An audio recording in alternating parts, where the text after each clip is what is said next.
JK Yadav Films present. जल्दी से गाड़ी धके अब हमर भैया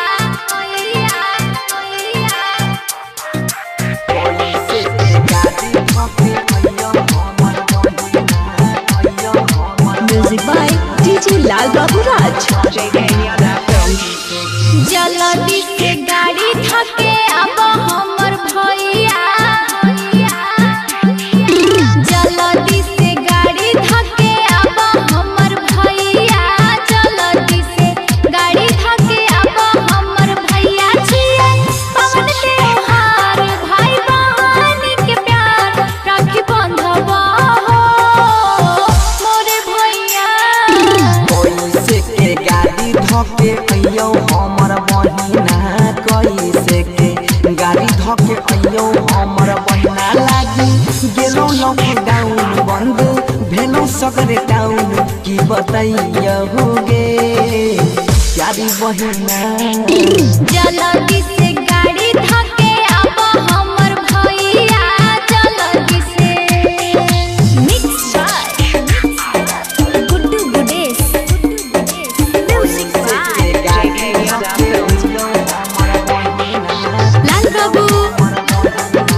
राजा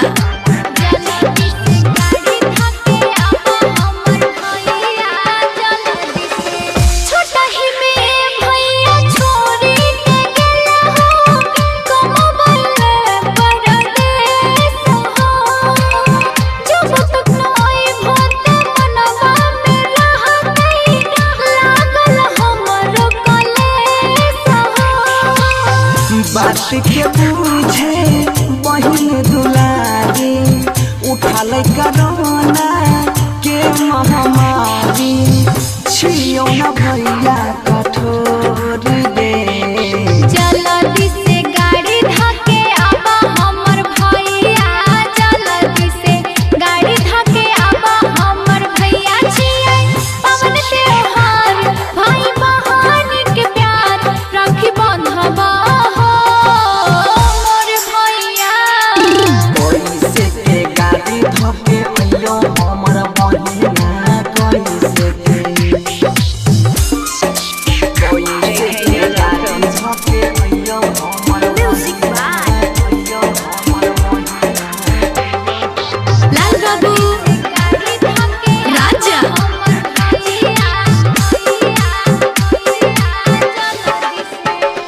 जाए के बेरिया में वादा तू कैला हो हर साल ओई बागे दुख सुख में तो हर साथ ने छोड़बा बन के खेबैया लागे दुख के लाचारी देखी के समैया बाबू बेमारी कमजोर मैया बहै छै अखिया से लोर दे जल्दी से गाड़ी धके अब हमर भैया जल्दी से गाड़ी धके अब हमर भैया छिए पवन त्योहार भाई बहन के प्यार राखी बंधवा हो मोर भैया कैसे के गाड़ी धके अइयो हमर बहिना कैसे के जय मां कत्यानी रिकॉर्डिंग स्टूडियो मानसी एक कन्या JK Yadav Films।